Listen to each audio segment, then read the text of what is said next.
So I'm really excited about today's session and welcoming you to Demographic, Cultural and Generational Change, the New Citizenry of the 21st Century.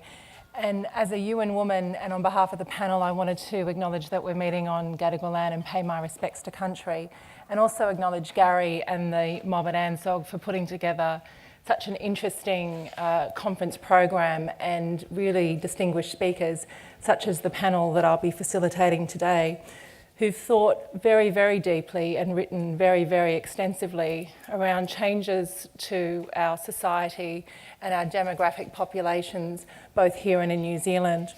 And we've agreed to a bit of a format and also the sequencing, and you've got people's bios in there. So the way that we're going to do this is that we've got three speakers and they're going to present some ideas to you for around maybe 15 to 20 minutes. And then we really want to make the session interactive, so if you've got a question that would be great, and of course I've got a couple up my sleeve as well. So first we'll be hearing from Paul Spoonley, who is the Pro Vice-Chancellor at Massey University. And then we're going to be hearing from George Meliginis, who's an author and journalist. And then finally, Andrew Marcus, who's the Professor at Monash University and the head of the Scanlon Foundation. So I'd like to introduce Paul and welcome Paul. Thank you. Kia ora tātou, nā mihi e nā waka e nā reo o nā tangata whenua. Tēnā koutou to Sonia and her Indigenous colleagues and communities. I would acknowledge them. Ho mā kia ora mai anō, tēnā koutou, kia ora tata katoa. I'm providing the New Zealand dimension, and George and Andrew will talk about Australia. And my bottom major message is really to say to you that we're facing one of those shifts in our demography that will require quite innovative thinking over the next decade or so. And really the only time that I can think we had a similar demographic shift was in the post-war years with the baby boomers coming through, and those baby boomers had a huge impact upon our education, then our labour market, and now are beginning to have an impact on something else which I'm going to talk about. So picking up the title of this conference, I eventually want to talk about hypermobility and hyperdiversity, and I guess I'm not sure whether it works, but hyper-aging, and just to invite you to think about, well, how do you manage in an environment where the composition of your population is changing so dramatically? And we've been playing around with an idea that came from the 1930s called secular stagnation.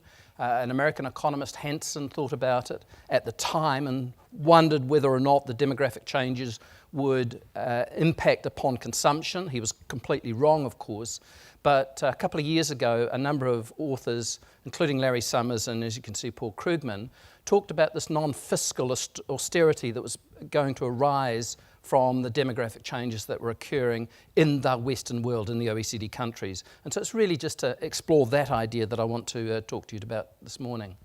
I've got three word maps. I'm not going to spend a lot of time on the word maps because of the time constriction, but just to say that ageing is going to fundamentally alter not simply the structure of our population, but it's going to alter the way in which we resource that population, and the issues that are beginning to arise around resourcing, around politics, are going to be significant. I would point out that the people reaching age 65, and 65 is an arbitrary age, it's the age of superannuation eligibility in New Zealand, and it serves no other purpose other than that as far as the ageing process is concerned. I think those baby boomers are going to significantly increase the numbers over the age of 65 are going to change the nature of ageing. They're the healthiest, the wealthiest, the most active people ever to reach 65 in human history, and they are going to dominate. And quite how they dominate, I'll show you in a moment. It's not simply a volume question, there is also a longevity question, and we're seeing two demographic trends beginning to impact on one another. So here in Australia, you've gone sub-replacement in terms of fertility. New Zealand is still at sub-replacement level, but will go sub-replacement in the next decade. So at the start of life, we are seeing fewer babies being born, and of course born at a later age, but at the other end of life is the longevity question. And so the two of them are going to have a significant impact in the ratio. And we could talk about dependency ratios. When I was growing up, the dependency ratio was 4:1, 4 people in work to everyone who was not at schooling, on a benefit, or as somebody who had left work. And we are heading towards a scenario where it will be 2:1 and might possibly end mid-century at 1:1. And for many of the regions in New Zealand, those aged 0 to 15 will be outnumbered by those aged over 65. And that ageing population will continue because of the combination of the volume plus longevity. And this is what it looks like in New Zealand. What you should focus on is the right-hand map. You should focus on the red areas and the pink areas. The red area are those parts of the country where at least 30% of a local population will be aged 65 or over. The pink areas are those parts of the country where the proportion of the population aged 65 or over are 25 to 29. So you can see there immediately the geographical spread of ageing, but the concentration of it, because of course the largest group of over 65s are still in the major cities, but they will tend to dominate in some areas. The second is to quickly highlight the regional divergence, and I've got a story here really which is about metropolitan growth and population stagnation for 2/3 of New Zealand's regions. Many of those regions are already in population stagnation mode, and some of them are in population decline mode. We've just written a book called Rebooting the Regions, and the interesting policy question for us is that as you begin to deal with this stagnation, population stagnation, and of course it might well be accompanied by economic stagnation, how do you then begin to change the discourse? And so rather than smart growth, we've been playing with the idea of smart decline, but of course no politician is going to use a word like decline, so we're just going to play around with that language. But there's a tendency for population stagnation to be then accompanied by skill supply limitations in some of those regions, and of course a lack of R&D. Now the Minister or some of his colleagues launched a regional policy in Hawke's Bay last week, and that has some very ambitious economic growth targets. But of course my question is, what's the people policy that's going to underpin those? And that's what it looks like. That's what the next 2 decades looks like in New Zealand. Look at the dominance of the population growth of Auckland. There's a little bit of an overspill, and partly the fact that Tauranga is a destination for retirement there. So that's the 2 little blips to the right, Hamilton and Tauranga. Wellington, the growth will begin to decline. Canterbury, because of the rebuild that the Minister talked about. And the rather unusual one is the Queenstown Lakes. That's partly retirement, but it's partly the temporary workers coming through. So complete domination of population growth into the future. And so we're anticipating 60% of population growth will occur in Auckland.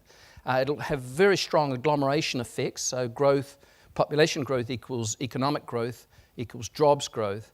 And the question is, what enthusiasm is there to try and subdue some of that growth and disperse some of that growth?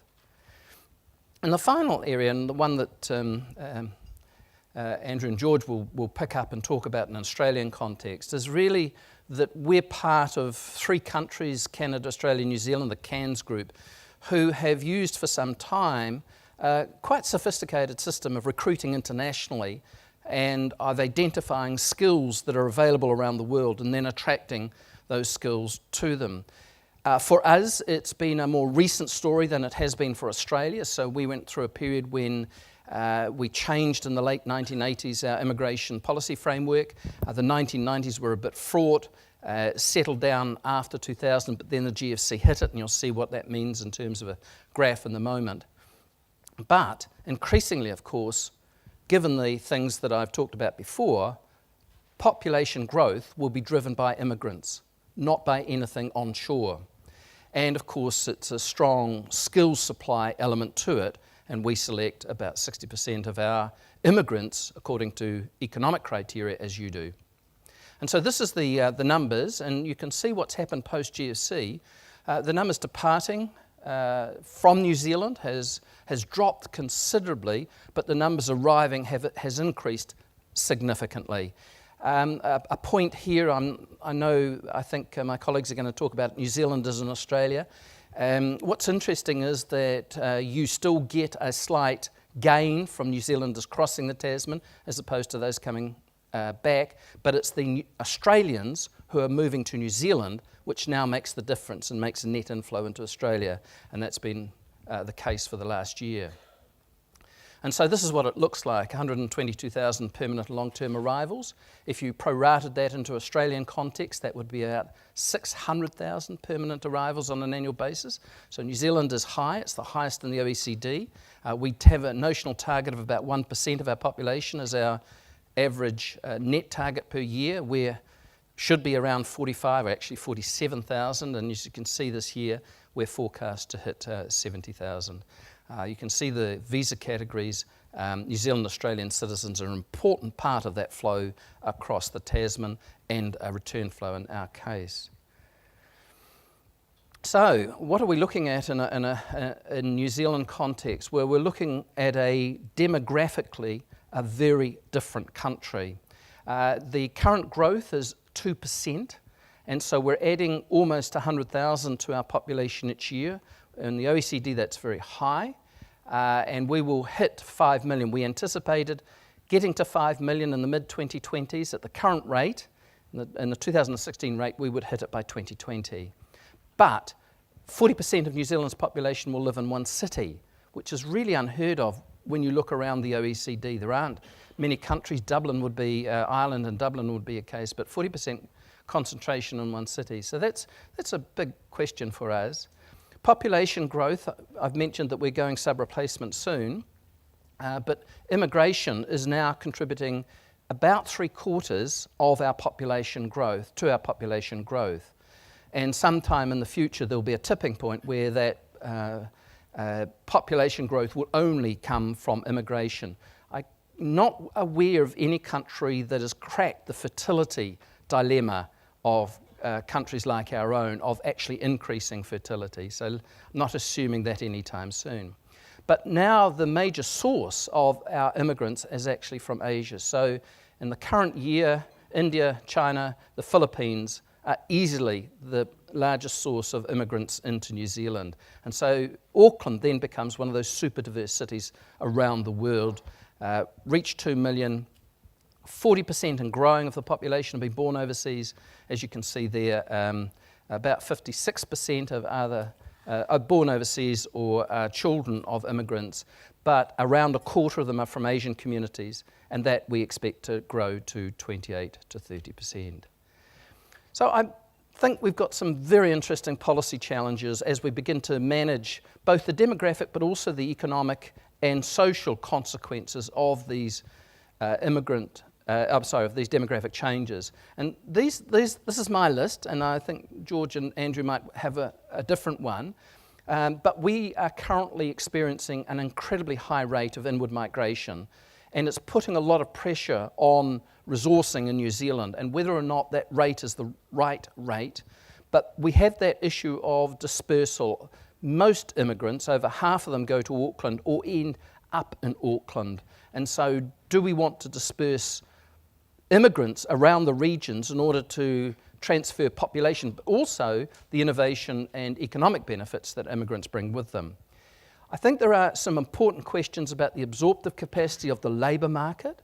So I would be critical of the current immigration and probably say we approve too many chefs.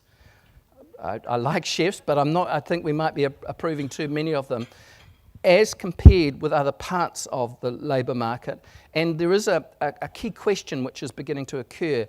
I'm from Hawke's Bay, strong horticultural region. We have a very successful recognised seasonal employment scheme in which temporary workers are brought in from Tuvalu, Kiribati, Tonga and so on, and are dropped into the Hawke's Bay labour market, and they do a lot of the picking. So we have 3 gangs that work on I actually am an orchard owner, 3 gangs that work. We don't have a single New Zealander in any of those gangs at the moment working. And, given what's happening alongside those workers in that region, I suspect there's some political sensitivities. We have a very interesting tension point, touch point in New Zealand around biculturalism. We've invested a lot in biculturalism, but we don't have, as you have, a more systematic multicultural policy framework. And so as part of the work we've been doing is we've been talking to Māori communities and Māori leaders about some of their concerns, and you can see those there. Do immigrants understand the history, the colonial history of the country? Are they respective of the Treaty of Waitangi? Are they immigrants, because some of them do have challenges, going to get resources that in the past that might have come to us? Is my labour market mobility or the labour market mobility of my children going to be impacted by immigration? Are immigrants going to block out part of the skills spectrum in New Zealand in terms of getting access to those skilled jobs, and it's going to be those Māori who are going to suffer as a result, and in terms of educational performance? So ultimately, I think one of the big questions we've got to ask and focus on is social cohesion. So just to finish off, do we actually understand the implications of the demographic changes that we're seeing?